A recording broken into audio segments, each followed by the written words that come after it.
you so much. So I dive right in now into the information session. So what to expect in the few minutes that we have. Next. Okay, it's just a bit of overview. Many of you were already here during our launch webinar, so I will not go through a long about the platform, a little bit of overview for the call for the proposal, and we'll go through some of the major items of the grant, which is its objective, what are the streams and thematic focus, how will your projects be evaluated, and then a bit about there is a co-creation and capacity support. What can you expect from this one? And some reminders on safeguarding standards. And then Toby will walk us through the eligibility and application requirements. And then I'm sure you're very keen on this one, the selection process and timeline. Okay, next.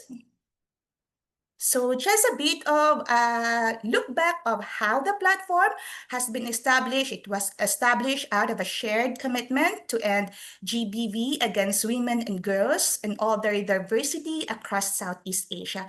Which reminds me, I'd love to know from everyone here, you can chat, please. Any one of you who are doing prevention work already? Are you doing GBV prevention? Sound off in the chat box. Oh, I see some thumbs up. Anyone, if you can share in the chat what kind of work you're already doing for GBV prevention, we'd love to know. Okay, so it is a recognition that there are a lot of GBV prevention work already happening and also response, but the platform was created to support, strengthen the capacities and coordinate better the work and the collaborations that is happening in the Southeast Asia. Next. Right. Again, the platform is an initiative that was established through the support of the Australian government to strengthen locally led efforts to prevent GBV in the Southeast Asia. We aim to serve as a regional resource to capture, elevate, and disseminate evidence on what works to prevent violence and accelerate action across the region. And we hope to work with and support civil society organizations and engage regional international bodies and governments to work together to strengthen, share knowledge, and drive coordinated GBV prevention efforts. Next. Right. The platform is guided by the principles of being locally driven, and that is why we have these grants to support locally led projects. We aim to be evidence-based, intersectional, survivor-centered, and trauma-informed, adaptive, collaborative, and also catalyzing, of course, all the time to do no harm and be accessible and innovative. We'd also like to share that the platform works in partnership with the UNGP, or United Nations Joint Program on Gender-Based Violence Prevention in Southeast Asia, which is implemented through UN Women and UNFPA. Thank you for sharing. Keep on sharing, please, your work on GBV prevention on the chat. Here in a nutshell of how the Secretariat and the platform works and what are the buckets of work that we do. So we have the facilitate, which is capacity building, where you can find learning materials and learning programs for WROs and CSOs like yourselves. And then we have the advocate and demonstrate, since I'll be going through a bit about advocate in a bit. So I will just share that demonstrate work is on evidence, elevating and capturing and sharing evidence of what works to prevent GBV in Southeast Asia. So you see here, there is a box for advocate and demonstrate because for this grant period, we are opening the grants for advocate and demonstrate. What do we expect then? We expect, you can expect that in coming months, there will be another grant call under facilitate as well. So I'd also love to shout out our collaborators, Cowater, SD, Direct, and EQI as part of the GBV prevention platform supporting the Secretariat. Okay, next please. All right, so this current round of proposal that we are opening, it runs the submission. It was open November 1 and until 7 December, your chance to apply. So we will be awarding or providing grants for 6 projects. This is a combination already for the demonstrate and advocate grants. Later, I will be going through what are the grant like envelopes for each stream of work. But you can see here, like for demonstrate, one proposal could be from 20 to 40 AUD. And for advocate, we have the minimum of 5,000. You probably wonder what is 5,000 for, so you will see later. And then for a maximum of 30,000. So who are eligible to join these grants? CC here, we really would love to support WROs, OPDs, LGBTQIA organizations, other civil society actors, particularly constituency-led organizations working in GBV prevention, covers 11 Asian countries. Again, for full information, the TOR is available in our website, as you can see on screen. All right. So very, very quickly, allow me, please, because this gives a sort of the background of what we hope to get from proposals from you all. So the advocate pillar, the aim of the pillar is to expand regional and bilateral multi-stakeholder collaboration on and commitment to GBV prevention. So we have these three main buckets of work. And if you see there, the strategy 3 is we are supporting WROs and CSOs through these grants. So you're probably asked, so what kind of grants are we hoping to get or you can apply?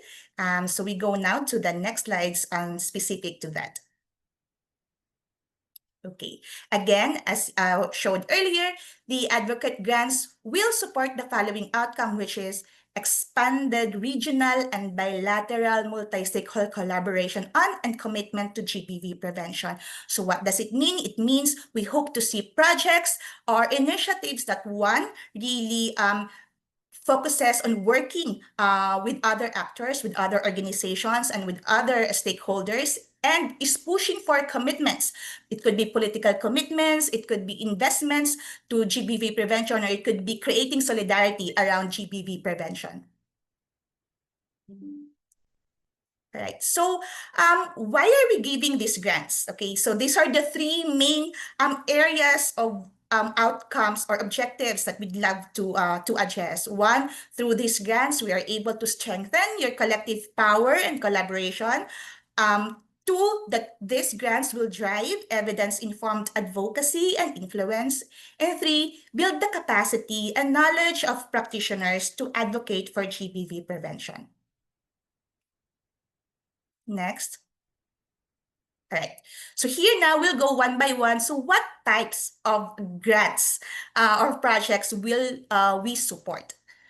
So these are the three streams, and then I will go one by one and as well as how much is available for each stream.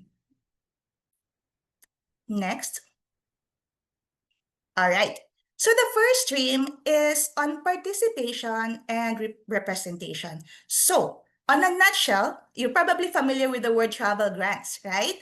So this is where, this is the stream that can support if you want to attend a regional or a global conference or a dialogue or any advocacy spaces to strengthen collective advocacy for GBV prevention. This helps ensure that diverse Southeast Asian voices are visible in key platforms. And that also means we would also really look into if the application supports the representation of historically marginalized groups in those spaces. Participation can be considered in an event located, could be within your country, or it could be within the region as well. So if there is a conference and there is a accountability space that you want to attend and push for GBV prevention, you can apply that in this grant. You would ask, why? How could this stream be supporting the objective mentioned earlier, right? It's because one, you are representing your sector or the marginalized groups that you represent, and second, for this one, we will actually be asking you to present a brief plan on how you plan to share your learning from that event to either your organizations or to the networks you belong to. So for this travel grant or participation and representation, you may avail up to 7,000 AUD. Again, in the TOR, there is a like a form there in terms of how to budget or provide justification for the grant that you are requesting. Next. All right, so if the first stream is about travel or representation in conference, the second stream is for you to implement specific campaigns. It could be already implementation, or it could be planning or building your capacity or strategies to implement a campaign. So this grant stream supports project. It has to have clear advocacy goals that seek to change laws, policies, funding decisions, and public opinion. What we hope to see are projects that engage decision makers, funders, and other key stakeholders to build long-term support for GBV prevention. Again, it bears repeating at this point. Does it include GBV response? It may cover some of it, but what we really hope to see are projects or advocacy campaigns that hone in GBV prevention or stopping GBV before it happens. Okay, so this stream helps design and deliver advocacy efforts and supports projects that strengthen the skills of organization and networks to speak up and create change. What are the examples of this? It could be advocacy training on GBV prevention, developing a GBV prevention and resource mobilization strategy, or designing and rolling out an advocacy campaign. So for this stream, you may avail from 7,000 to 30,000 AUD. All right. And for the last stream, again, because we really want to see collaboration that is happening, coordination, working together among actors. That's why we're also supporting coalition and network strengthening. This grant stream supports activities that build, grow, or strengthen networks, coalitions, and alliances working on GBV prevention. So if you want to apply for this stream, make sure that what you hope to accomplish is creating sustainable, inclusive, and collaborative structures that amplify shared influence and build solidarity among diverse groups. You wonder, do we have to create a GBV prevention network? Not necessarily. So your network may be like part of a broader advocacy, part of a broader alliance. However, we have to be, when you submit the proposal, it has to be clear on why strengthening this coalition or network will also achieve GBV prevention, or like your plan should clearly propose how it will strengthen advocacy and collaboration for GBV prevention. Similar to the stream 2, it could go as high as 30,000 AUD for this stream. All right, so that caps our 3 streams or types of projects or initiatives that can be supported by the Advocate Grant. Now we go to the next slide, please. All right. So we'd just love to share this with you that, of course, while all advocacy initiatives, again, for the primary prevention of GBV prevention will be considered, we would really love to encourage proposals addressing intimate partner violence and other forms of GBV occurring within the domestic sphere, even TFGBV or technology facilitated GBV, and the intersections of violence against women and violence against children. We also welcome proposals linking GBV and climate change. You may wonder why this specific focus. It's because based on our initial situational analysis, we found that, of course, IPV remains one of the most prevalent form of GBV. And however, in terms of focus, in terms of programming, are receiving actually less attention. And we also know that the region is bearing the brunt of climate change. So we also want to receive and work with organizations working in this area of advocacy. Next, please. So how will the proposals be evaluated? So if you see here, the left are the 6 criteria, which are contribution to objectives, problem analysis and rationale, inclusion and equity, effectiveness, efficiency, and management arrangement. For the interest of time, I will not be going through the guide questions for each evaluation criteria. However, like I said, all of this are found in the TOR. The question probably here at this point is, if I propose travel grant, or will I apply for a travel grant, will my travel grant application be evaluated the same way as it will be as the advocacy strategies or network building will be evaluated? No.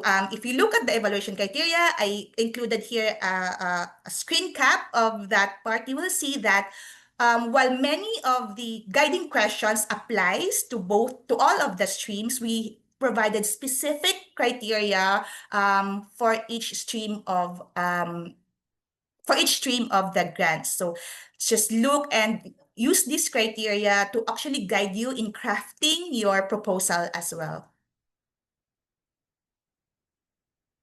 Okay, so there is a co-creation and capacity support that will happen. When will this happen? This will happen when your application is accepted. So what can you expect in this process? The co-creation is a collaborative process where the applicant will be supported to refine and enhance the project design. It is for us to build a shared understanding. For us, I mean the successful applicant and the platform, so we have a shared understanding of objectives, the context, and the intended impact of your proposal. Probably not the same for travel grants, and we will have a different arrangement, of course, for the travel grants, as this does not require a lot of co-creation, so to speak. The co-creation and capacity support also ensures the final approach reflects the local realities, centers practitioner expertise, and strengthens GBV prevention through evidence-based advocacy. So there will be areas that will be identified together for ongoing technical assistance throughout the life of the project. So it establishes clear roles, expectations, and a solid partnership foundation. So what would happen after the co-creation? The platform will be providing ongoing technical assistance as needed, tailored to each grantee partner's needs. Next is a quick reminder about safeguarding. The platform is committed to safeguarding, which means preventing and responding to all forms of violence, exploitation, abuse, and harassment. Safeguarding is not merely a compliance, it's our shared commitment to do harms. That is why when you apply, even in the moment of your applying for these grants, we really encourage you to already carefully assess the risks and implementing safeguards to ensure our work does not inadvertently cause harm to others. So you see here on in front of you, so what's expected from grantees and the support that the platform can provide. But also, we recognize that all organizations, we are at different stages in our capacity and journey on safeguarding, and that's completely fine. That will not be used against you, so to speak, in terms of evaluating your criteria. We're here to support you. What is needed is that you are able to demonstrate in your application that you are committed to addressing safeguarding, and whatever the capacity gaps are, we will support you in addressing those gaps. The gaps can be identified when we do our partnership capacity assessment once you become one of the successful applicants. All right, I think that ends my part, because the next part is about the nitty-gritty of the application, who's eligible, how to submit, and now I will hand you over to Toby for that part. Thank you so much, Chris. It's very comprehensive information on the advocates on the technical side of our grants application. So moving on to the eligibility and application requirement. So who is eligible for? I saw some of the questions regarding to eligibility of the organizations. As Chris already had a little bit touched on who we are looking for as the applicants. That includes CSO, WRO, OPD, LGBTQIA plus organizations, and we are pretty much encourage the representation of these marginalized or these groups of people such as women and girls, LGBTQIA plus, person with disability, indigenous people, climate focus, ethnic minorities, migrant or displaced person, or even youth focused or youth-led organizations. We are open for all the registered organization to apply, whether you are at the national or regional level within Southeast Asia. So as mentioned earlier, that we open for the organizations who implementing and also operating in the 11 Southeast Asian countries right now. So basically, you gotta have like a registration paper that registered already. So then you can apply as the principal organizations. And for how long? For the advocate grants is up to 12 months. And then we open for 3 different streams with the range of value, just like Chris already covered. Moving on to the next slide. There are some questions as well that coming in, whether I, as the organization, haven't registered in the country yet, or is the registration process is still going on, or my original like headquarter is operating in other countries out of 11 Southeast Asian countries. Can I be eligible to apply? This slide will answering all of your questions here. So if you are the registered organization in any of the 11 countries in Southeast Asian countries. So basically you can register, you can apply as principal organizations. We require just only 2 pieces of the documents. The one is registration document. The second one is incorporation documents or constitutions of your organizations. Or in the case that you would like to collaborate or working with some other organizations, or you're facing difficulties in terms of registration, so you can apply through the fiscal sponsor. In this term, the fiscal sponsor means a local or regional registered organizations who can receive foreign funding or funding from abroad to the accounts, and you the fiscal sponsor has ability to granting to the third party organization, which means that that will be called the partner organizations. In this term, if you would like to apply through fiscal sponsored, you yourself doesn't have to be a registered organization. Yes, and also for the international NGO, we accept only if you apply as the fiscal sponsored. And also our grants is basically focused on the locally led approach, which means that we would provide more the focus on the local and the community kind of or constituency led organization, which is really working on the ground. So if you are one of our target, as I already and Chris already mentioned earlier about the types of organization, please feel free to develop your proposal and then submit to us. And then moving along to the next slide, please.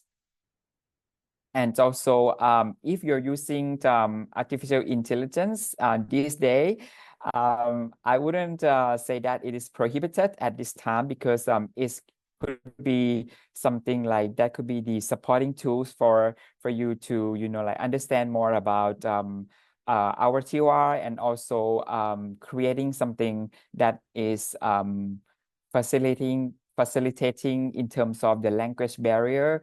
Also, if you're using the AI, please make sure that we will looking for the proposal that has the content with the human inputs as well, and that is contextualized to your organizations, and understanding that that the information is aligning with the reality and also that match what you're trying to propose. And one remark is the misuse of AI includes submission of unverified or misleading AI-generated material may result in disqualification as well. Moving to the annexes, if you're looking through the TOR that we uploaded on our website under the grant section, you will see that only the 3 annexes that we require from you. So basically for the advocate grants, we have the Annex 1, which is the application checklist. This will be just simply kind of helping tools for you to, like check whether you will prepare and also submit all the standard required organizations enclosed to your application. So please follow this application checklist for ensure that you have all completed of the documents when you're submitting. And also moving to this Annex 2A and 2B, only for the advocate grants that we have the 2 types of the application form. If you're going to the TOR, you will see that for the stream 1, the travel grants, which is the presentation and participation grants for advocates, you will need only the shortened version of the application form, which you can directly to use the Annex 2A. And then if you willing to apply for the stream 2 and 3, please use the Annex 2B. And also please make sure that you're following the instruction of the required of the formatting of the applications as well. Only the English language is accepted for the application. So please make sure that you follow the guideline in the TOR, which is I kind of like summarize in this as the bullets as well. So please make sure that the TOR is already written, and also kindly ensure that your email subject line is identified as instructed. For example, starting with your the stream number and underscore, and then your organization name. So that would be really helpful. For example, like you would like to apply for the advocate grant stream 1, and then your organization's name is Empowered. You can see that this is the example of how you put the subject line. And then some of the questions already asked whether I can as a one organization can apply for more than 2 streams. Yes, you can apply, but please make sure that your applications you use the right application form, and also you send a separate email with the separate subject line as well. For the budget's supposed to be, if you would like to develop your own personal file in local currency, it's okay. But somehow when you submit the application form, please ensure that it is calculated and submitted in Australian dollar. We will review it as only in Australian dollar only. And also for the maximum administrative cost is at 30% of the total proposed budget. And then just only for the stream 1, the travel grants, there is no administrative cost, because majorly there will be like the travel cost, and there will be like the registration to the conference or the presentation to the events. So then for the advocate grants, that will be only the administrative and management cost, just only for stream 2 and 3. And also if you included some of the asset or equipment, like with the value from 200 Australian dollar and higher, we will assume that that is an asset or non-expendable equipment. So basically, please provide a shorter kind of description of how you need it and why you need it for.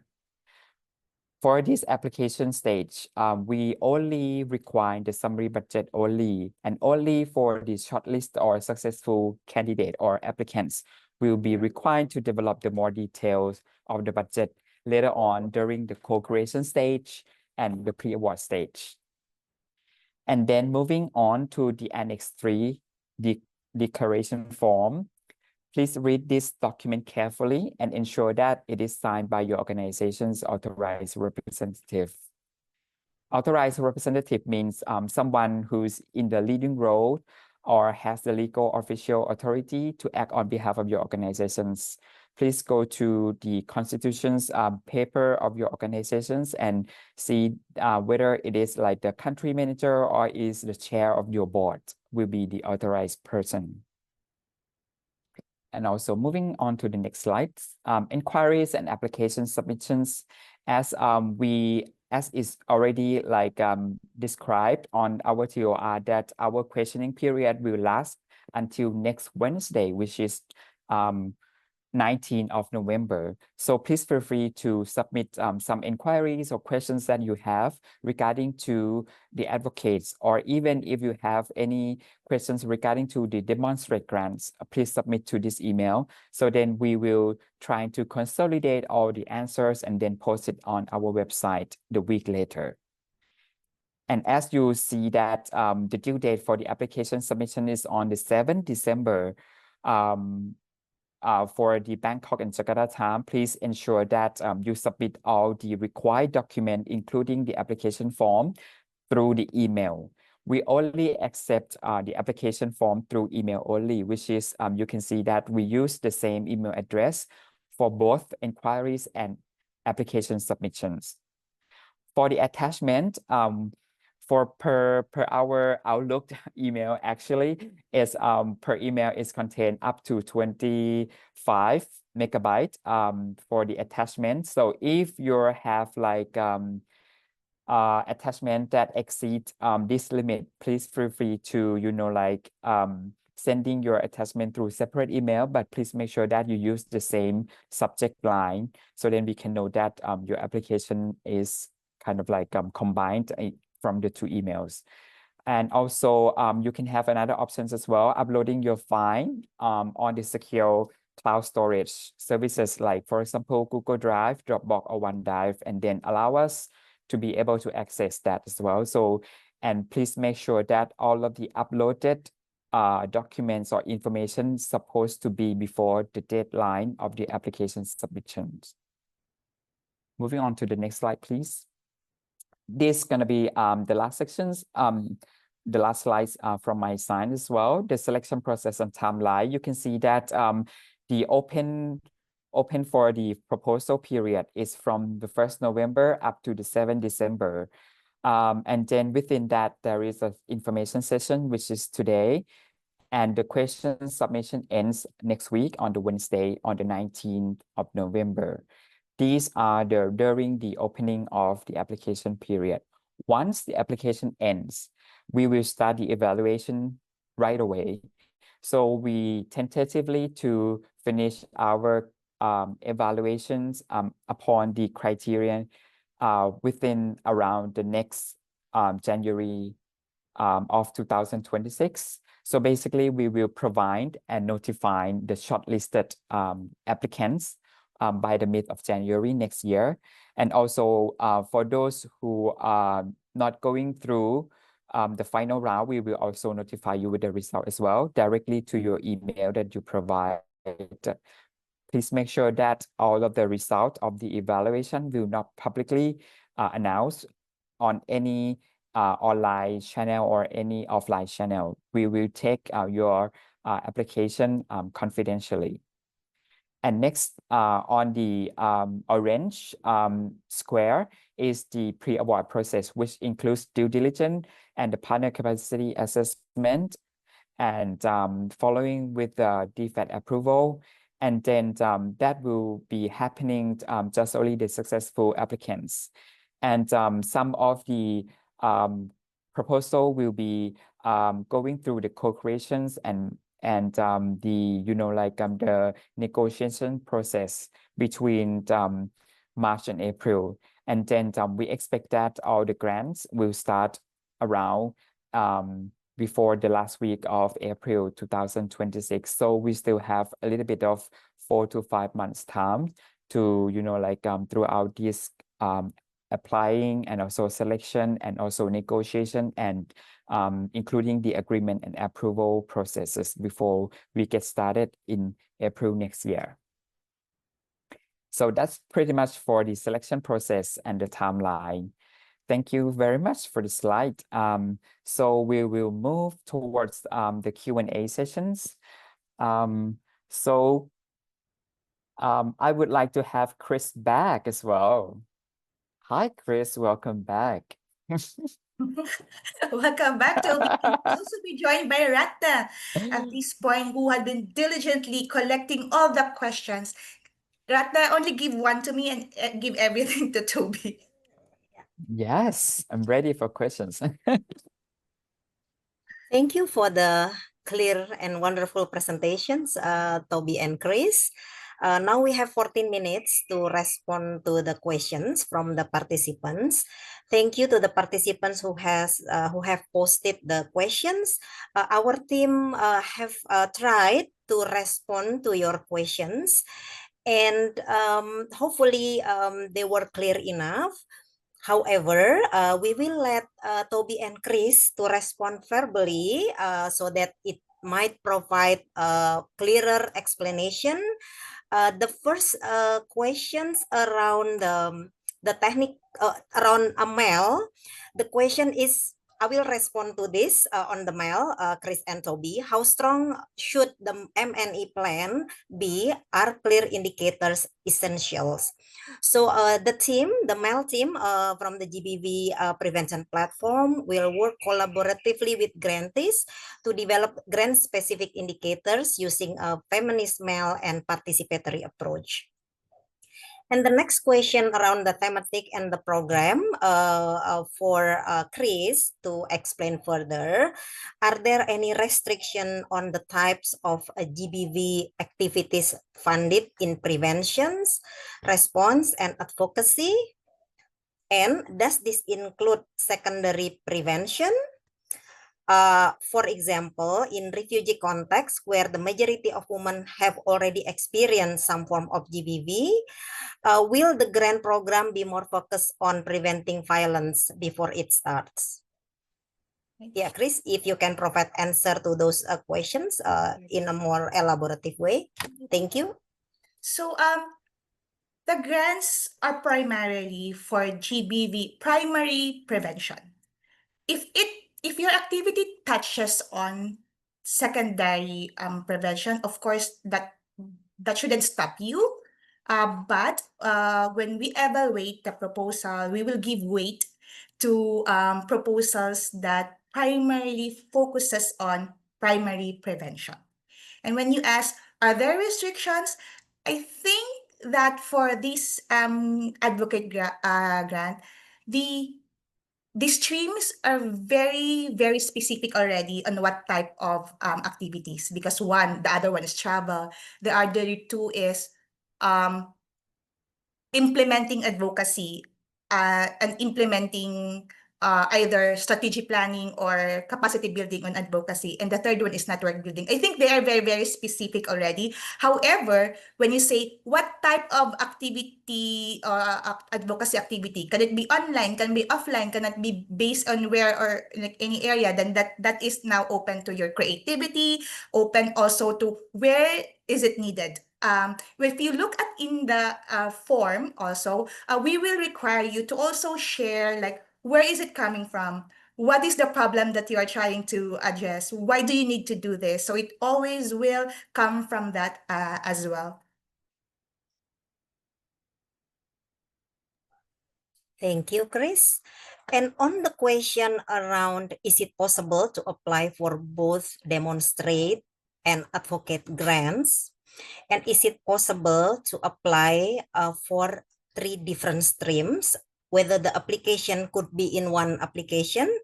The response is that the application need to be logged separately for each grant stream.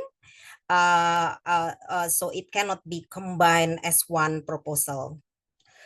The other questions, this is more for Toby, I guess. Toby, if you can explore further about the legal entity, about the registration in the local regulation. The question around what about if the organization doesn't have registration, and how the fiscal sponsor mechanism, what the legal entity for the fiscal sponsor. If you can provide in a more detail, please. Yes. In the TOR of the grants applications that we design for the having the fiscal sponsor is that we see that some of the partners are in the local like countries they don't have the registration. So basically, if you don't have the registration in your own country, so basically, but somehow you have the activities or program that operating in that particular countries and you would like to apply, please apply through the fiscal sponsor, and then the fiscal sponsor is supposed to be a registered organizations, whether it is in your the same country as you're located, or that a fiscal sponsor might be located in another country, but somehow the fiscal sponsor need to be registered in one of the 11 countries in Southeast Asia. Thank you, Ratna. Thank you, Toby. And now back to Chris. My question is for stream 1, can an organization nominate more than one to attend the conference of their choice? And should the conference selected only be held April 2026 onwards? Okay, thank you. I think there's a very pragmatic dimension to this question, or to the answer to this. It's only from 5,000 to 17 AUD, and it might be very difficult to cover more than one, actually. So especially if it's outside the Philippines of a conference. So the answer to here is that for the grants could, I think, pragmatically cover only one. However,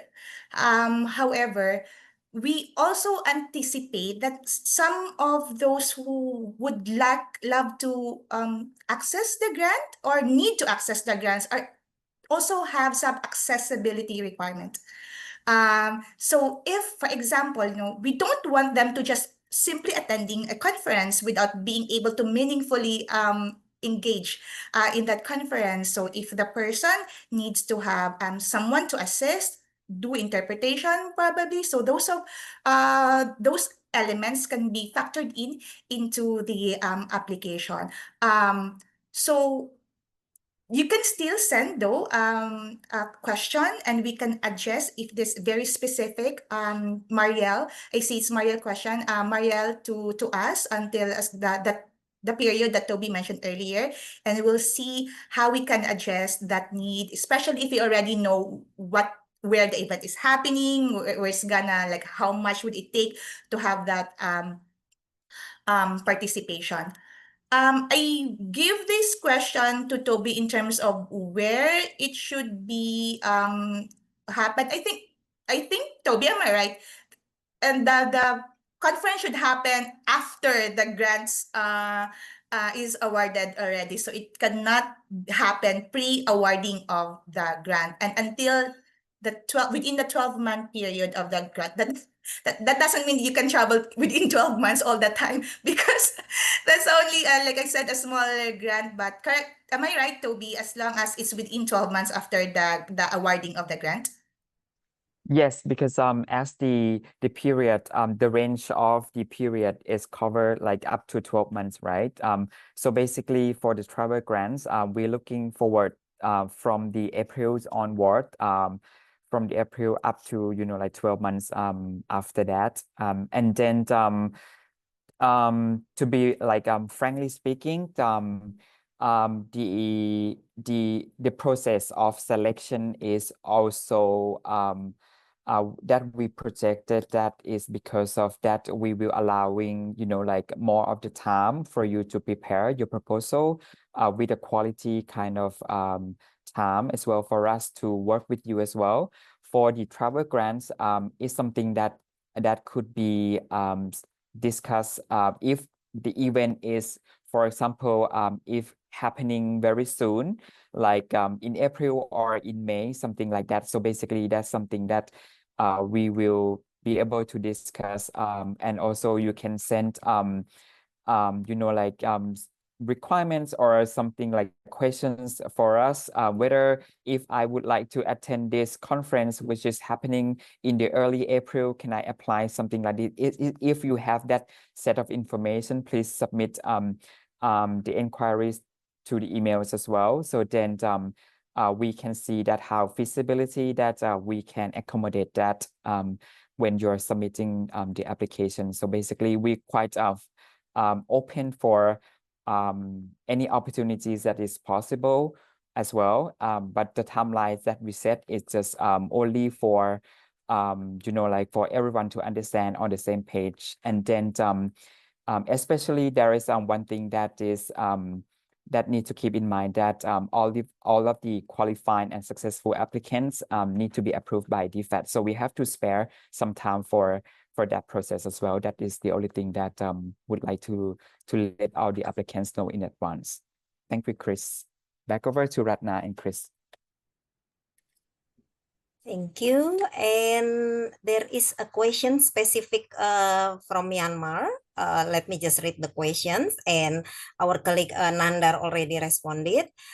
So the question is, I'm from Myanmar, currently running the SRHR and GBV project in the local community funded by EU.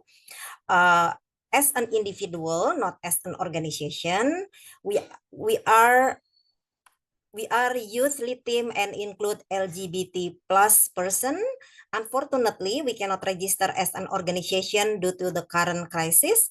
Can we apply for this grant? So yeah, we understand about the difficulty to obtain registration in Myanmar. Therefore, we allow for the application to be made through the fiscal sponsor route. So, okay. Okay, the last question is related to the budget. Before we have 3 minutes to close the session, Toby, if we propose budget at the higher end or each grant range, will there be a specific evaluation or justification process during the final selection stage? Well, actually, as long as you propose the budget range up within the value range that already determined under each grant stream, you are qualifying to be evaluated. And also, it is not the finalized kind of numbers. Please keep in mind that there will be a certain process that you will work along with us through maybe some discussion or co-creations as well when you are qualify for the shortlist applicants. So basically, your budget is not the final one. We required during this stage just only the summary budget. So then we understand the rationale of your thinking in terms of project design and the operational kind of assumption that you have in your mind, so that we can understand more about that. So basically, please propose the budget that in the value range that already determined under each of the grant stream. Thank you, Toby. The last query is around how we can provide the accessible document to the potential grantees. So in terms of the Word file, we will try to put the link in which the potential grantees can access the files, and we will include the link in our response to the Q&A sessions. So we will make sure that we have the accessibility of the document to be provided. One very last question, one few seconds, maybe Chris, could we also include case management, SGBV? Is it something that you can respond now? Yeah. Well, technically, the case management falls under the response already. However, like we said, GBV and the response to and addressing GBV is also a continuum. We understand that. So, for example, if your proposal is on network building and coalition that again aims to strengthen primary prevention. However, if you want to include elements, for example, how to ensure that all members of the coalition are also able to address or handle cases, I mean, that could also be part of that. As again, recognizing that when we are doing GB primary prevention, the response aspect is also very necessary. However, again, what we hope to see is the focus on the primary prevention. It can touch on elements of secondary prevention if necessary, and it adds value to the proposal as well. Thank you. Now we have concluded all questions from the participant. And if we miss any questions, we will respond, put in writing and post it in the website. Thank you very much for your participation. Maybe I'll hand over to Toby for the closing. Thank you so much, Ratna. Thank you so much, Chris, for the supporting on the moderating and also answering the questions, and also our team in the back room as well, who is replying through all the chat box as well. And also, thank you so much for participants to these sessions. And also some of you already attended this morning as well. We really thank you for joining us today. And we hope that you will consider the possibility of applying and providing us and propose through the applications with the wonderful initiatives on the GBV preventions. And we're looking forward to working with you, maybe through the grants or maybe through other channels of the the possibility of the program that the platform is offering to the region as well. So please stay tuned. You can visit our website, and also for the grants, you can download the TOR, and then some of you might be seeking for the Word template of the application. We will find our best in terms of for you to access to our Word form of the applications, and we will be in touch. In case of any questions after this session, please feel free to email us at partnerships@prevention-platform.org. And have a very wonderful Friday and the weekends ahead. And thank you very much for attending, and love to see you in the next sessions from our platform. Thank you. Have a nice day.